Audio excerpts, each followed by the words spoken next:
Hey everyone, এতিয়া মই পালোহি কলেজৰ পৰা মানে আজি যেহেতু স্যাটাৰডে গতিকে আমাৰ অকল এটা ক্লাছ আছিলে তো ক্লাছ শেষ কৰি এছাইনমেন্ট কেইটামান সাবমিট কৰিব আছিলে এটা কৰিলো আৰু তাৰপিছত আহিলো মই ঘৰলে অহাৰ পাছতে গম পালো আজি বোলে আমি যাম লাচিত মৈদামলে আৰু লগতে আহোতে সোমাই আহিম ৰাম মানে আমাৰ যোৰহাটত যে আছে ৰাম মন্দিৰ এটা তাতে তো মানে মই আহি ললিকে ওলাই ললো মা ওলালে বাট ভন্টি ওলোৱা নাই মানে ভন্টি গৈছে গানৰ ক্লাছলে মই গানৰ ক্লাছ পৰা অহাৰ পিছত তাই ওলাব আৰু তাৰ পিছতে তো মই ভাবিলো বহুত দিন এনেকৈ ব্লগ বনোৱা নাই লং ব্লগ মানে মিনি ব্লগ দি আছো বাট ৰেগুলাৰলি দিয়া হোৱা নাই তো ভাবিলো মই লং ব্লগ এটা বনাওঁ আপোনালোককো দেখুৱাওঁ মই কলেজ যাওঁ গতিকে আপোনালোকক দেখুৱাই থাকিম মানে কেনেকৈ যাওঁ কি হয় আৰু তাত আমি যাবলৈ লৈছো লাচিত মৈদামলৈ মই মেগী অলপ খাই ললো বিকজ মই ৰাতিপুৱাই ভাত খোৱা ন সেইটো কাৰণে আৰু এয়া আমি পালোহি যোৰহাট টাউনৰ পৰা 16 কিলোমিটাৰ দূৰত্বত থকা হুলুঙাপাৰ নামৰ ঠাইত অৱস্থিত লাচিত মৈদামলৈ য'ত লাচিত বৰফুকনৰ অৱশেষ অতি সুন্দৰভাৱে সংৰক্ষিত কৰি ৰখা হৈছে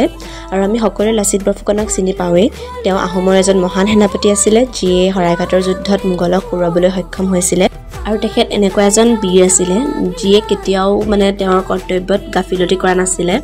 আৰু ইয়াত মৈদামৰ লগতে আছে এখন সুন্দৰ উদ্যান য'ত বিভিন্ন ধৰণৰ গছ-গছনিৰ লগতে বহুতো ফুল সংৰক্ষিত কৰি ৰখা হৈছে আৰু অতি ধুনীয়াকৈ ৰখা হৈছে আৰু তাৰ ওচৰতে আছে লাচিত বৰফুকনৰ এটা ডাঙৰ মূৰ্তি এইটো হৈছে জাতীয় বীৰ লাচিত বৰফুকনৰ মৈদাম এইটো মৈদাম হেল্ল' এভৰিৱান এতিয়া আমি আছো লাচিত মৈদামত আমি অলপ ফুৰিছো আৰু এয়া ভন্টিহঁতে খেলি আছে স্লাইডত হাই কৈ দে এফালে টিম এফালে হাই কৈ দে উঠাই নাই আৰু আমাৰ মায়ে ফটো মাৰিবলৈ ৰেডি হৈ আছে লাচিত বৰফুকনৰ ডাঙৰ মূৰ্তিটোৰ ওচৰতে আৰু এটা প্ৰকল্প মানে চৰকাৰে হাতত লৈ থৈছে বনাবলৈ আৰু বহুখিনি বাকি আছে গাইজ আমি পালোহি এতিয়া বাবা ৰামদেৱ মন্দিৰ যেহেতু লাচিত মৈদামটো সম্পূৰ্ণৰূপে নিৰ্মাণ হোৱা নাই মানে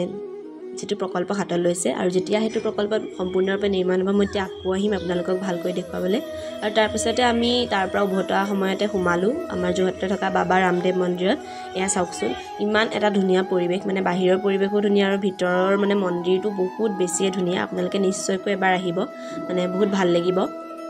আৰু অতি সুখৰ কথা যে আমি হেতু মানে যেটো সময়ত তালৈ গৈছিলো হেতু সময়ত তাত আৰতি কৰা হয় আৰু আমি ধুনীয়াকৈ তাত আৰতি কৰিবলৈ পালো বহুত ভাল লাগিলে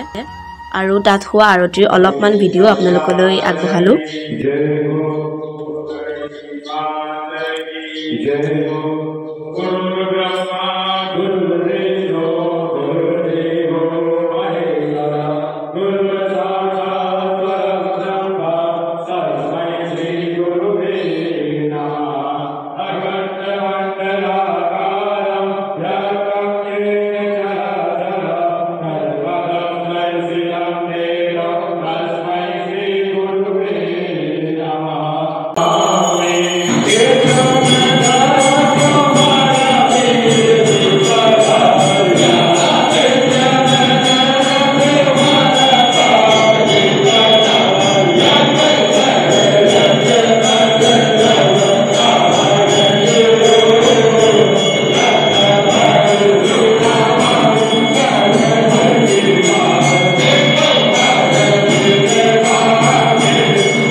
আৰু মন্দিৰৰ বাহিৰৰ পৰিৱেশটো আপোনালোকক কৈছিলো বহুত বেছি ধুনীয়া বুলি আপোনালোককো দেখুৱাবলৈ চেষ্টা কৰিলো সঁচাকৈ ইমান ধুনীয়াকৈ ৰাখিছে মন্দিৰটো লগতে মানে বাহিৰৰ পৰিৱেশটো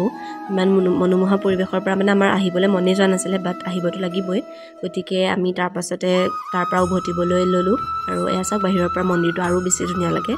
আমি আহিলো ঘূৰি তাৰ পৰা আৰু আজিলৈ মোৰ ব্লগটো সামৰিছো আশা কৰোঁ আপোনালোকে চাই ভাল পাব দেন প্লিজ মোৰ ভিডিঅ'টো লাইক কৰিব কমেন্ট কৰিব কেনেকুৱা পালে আৰু যদি চেনেলটো সাবস্ক্ৰাইব কৰা নাই দেন সাবস্ক্ৰাইব কৰি দিব